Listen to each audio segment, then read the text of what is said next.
Hey, yo, this is Church from Church's Intake. So, it's time for you to face your fears. What is it? Do you have fear of being independent? Do you have fear of being alone?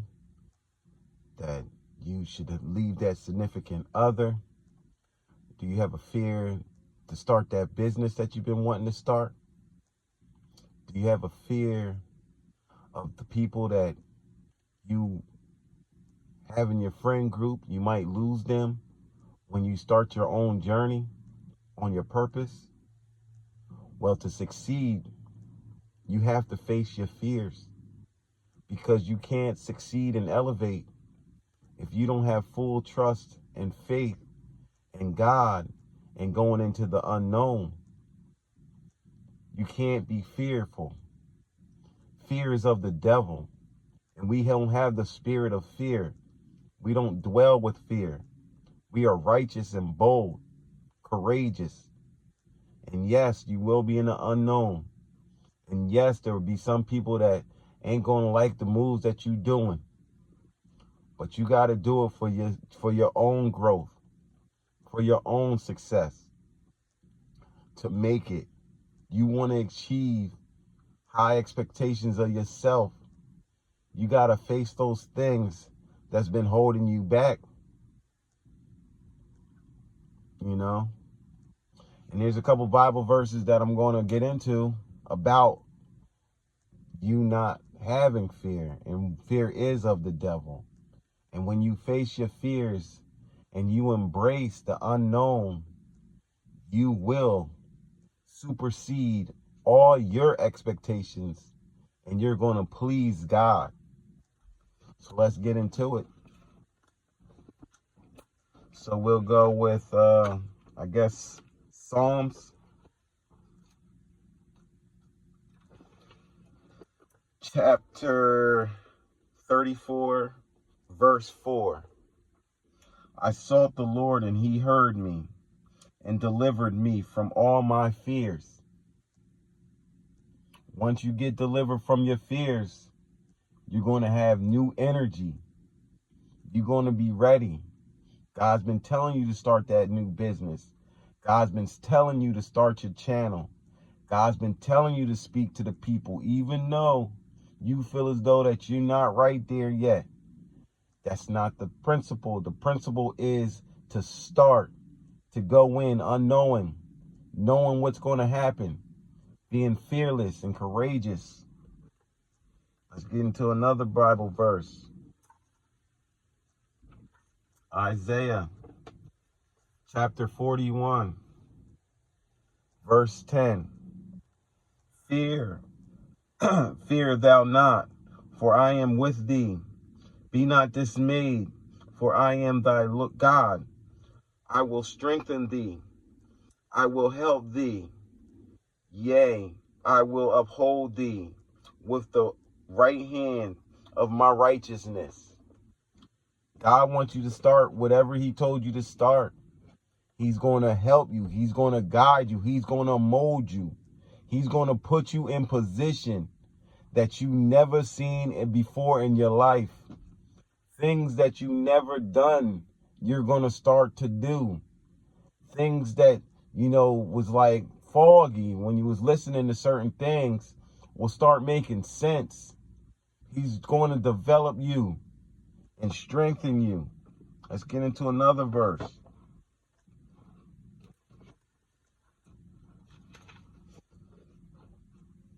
Joshua chapter 1. We're going to go with 8 and 9, but it's really about 9, but we're going to go into 8 so you can understand what he's talking about in 9. This book of laws shall not depart out of thy mouth, but thou shalt meditate therein day and night, that thou mayest observe to do according to all that is written therein. For then thou shalt make thy ways prosperous, and then thou shalt have good success. Have not I commanded thee? Be strong and be of good courage. Be not afraid, neither be thou dismayed, for the Lord thy God is with thee, whithersoever thou goest. Says he's going to make you prosperous. Be not dismayed. Don't be scared. Don't be fearful of the new, of the unknown. He's going to show you, and he's going to be with you every step of the way. But you have to start. If you don't start, how is he going to help you out? How could he bless you if you keep on doing the same stuff over and over and over again and wanting him to bless you? That's insanity. Let's go to another verse.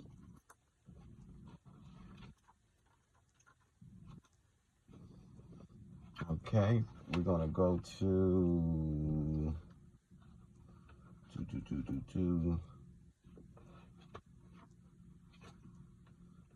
I think it is Second Timothy. 2 Timothy chapter 1, verse 6 and 7. Wherefore I put thee in remembrance, that thou stir up the gift of God which is in thee by the putting on of my hands. For God hath not given us the spirit of fear, but of power and of love and of sound mind. God bless the reading of his word. So God didn't put fear into you. He don't want you to be fearful. That's why you have to face your fears. You have to face the unknown. You know, to prosper out here, God wants you to be fearless, bold, and courageous, so we can use them hands. He blessed them hands. That's what God did. He blessed your hands. If I can find that other one, I'll show you that he says he blessed the hands. You know, said he makes you prosperous.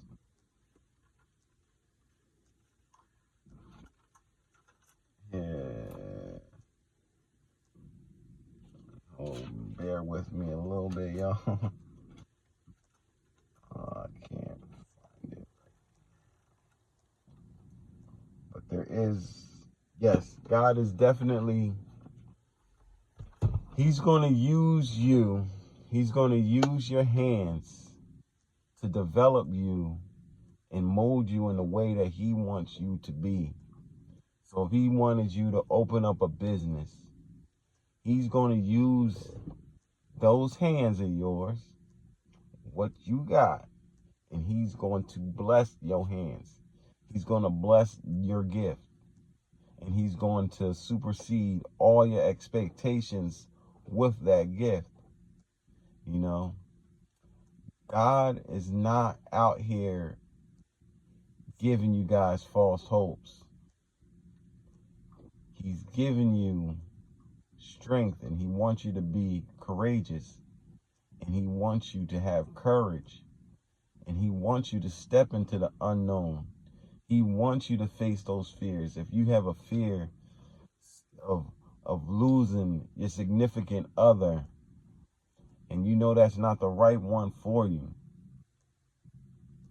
and you know if you was to leave this person that you will excel, or your family, for instance, and they ain't the right people that's supposed to be around you, because he's trying to make you to something that your family never been through, your family never achieved.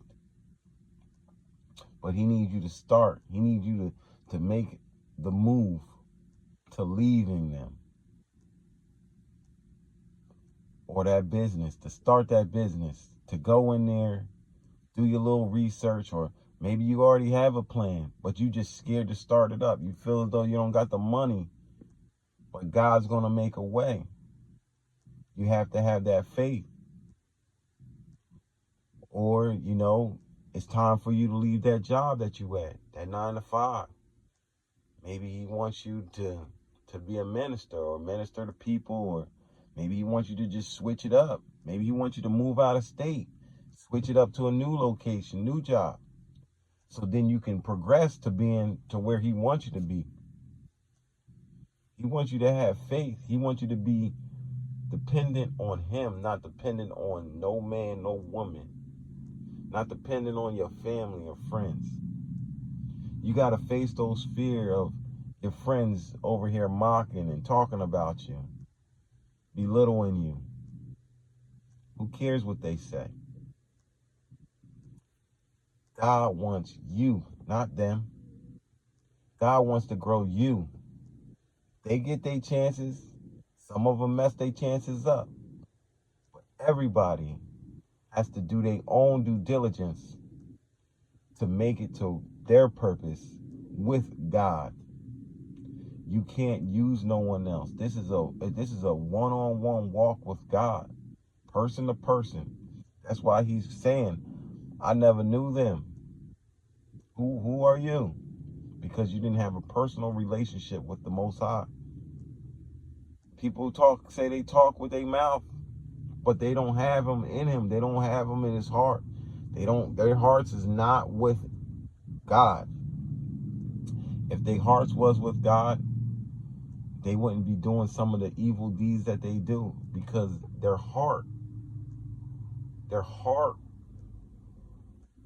would chastise them. Their heart would tell them no.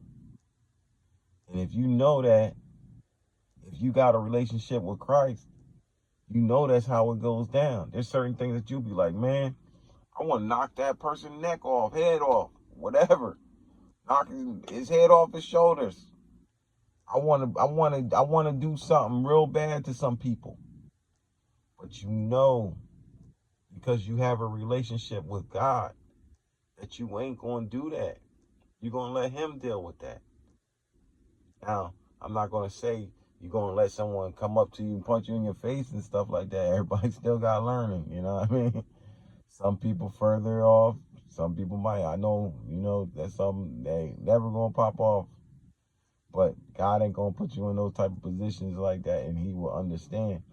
But I'm just saying, like, being so much as to wanting to cause havoc on someone else, you're gonna think twice before you put hands back on someone that's doing you dirty, especially if you have a relationship with the Most High, because you're not gonna think about that person with fleshly eyes. You're gonna think of it spiritually first.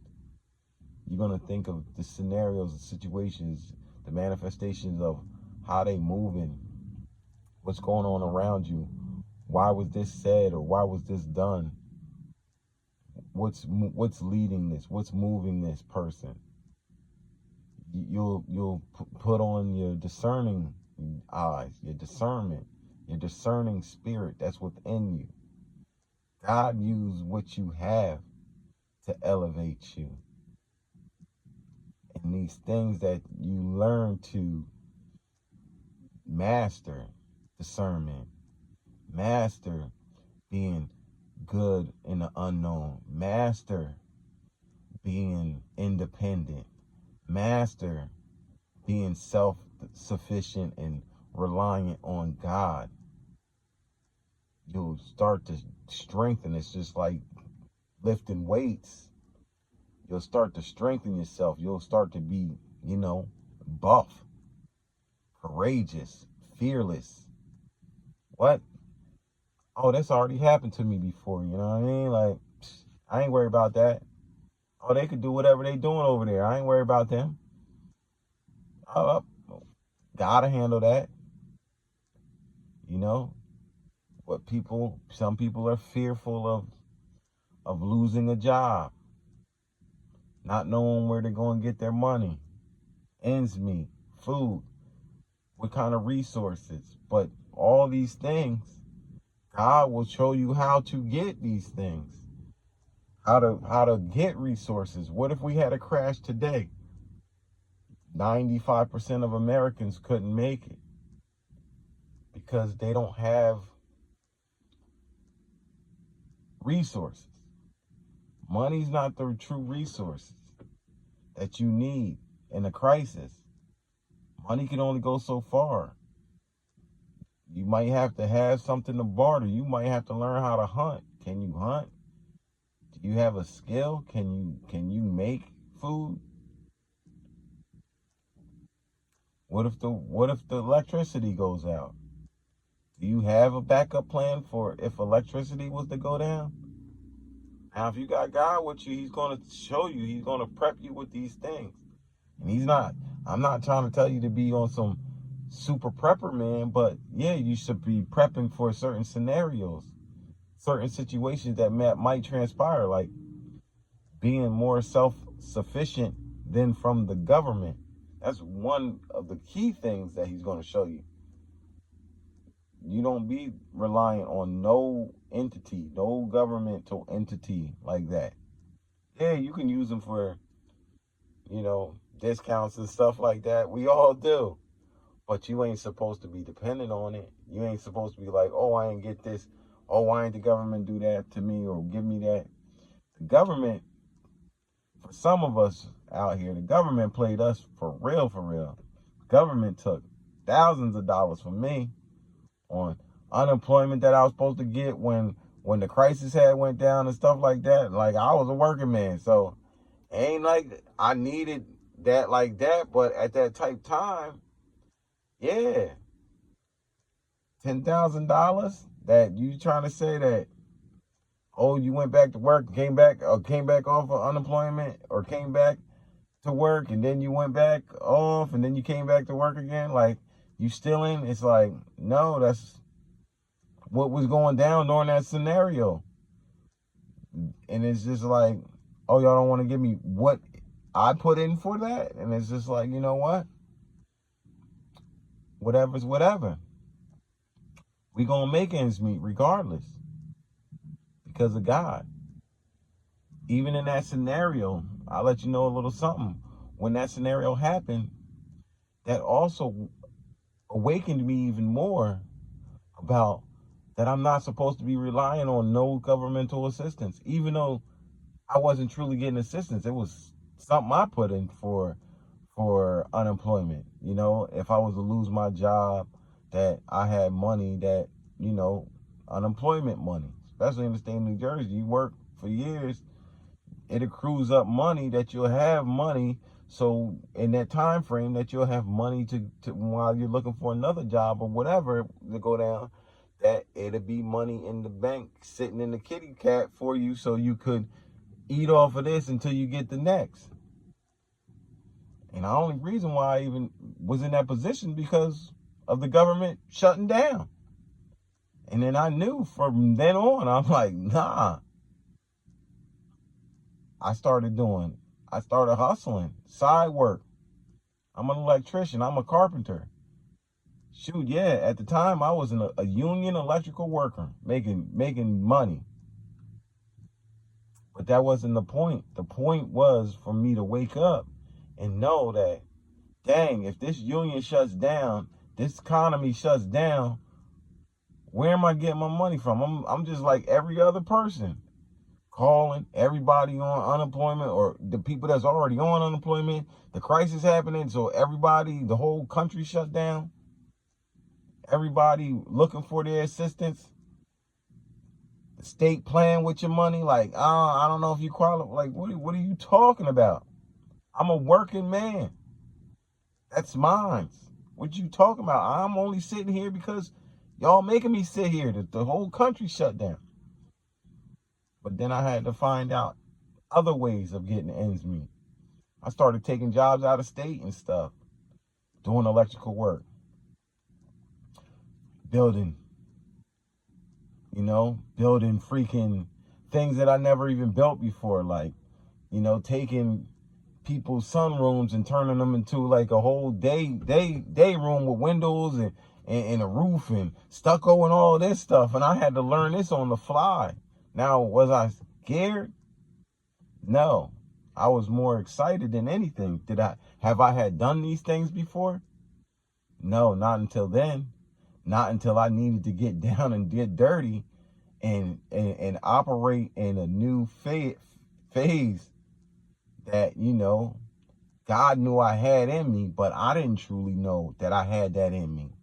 That, I had the carpentry skill. I am a carpenter, and I had to learn what type of level I was on. I'm pretty good. I'm not going to boast and brag and say I'm the best, but I'm good and I'm great with God. So when God uses my hands, I know it's good. I know it's great. On an electrical level, I'm the truth.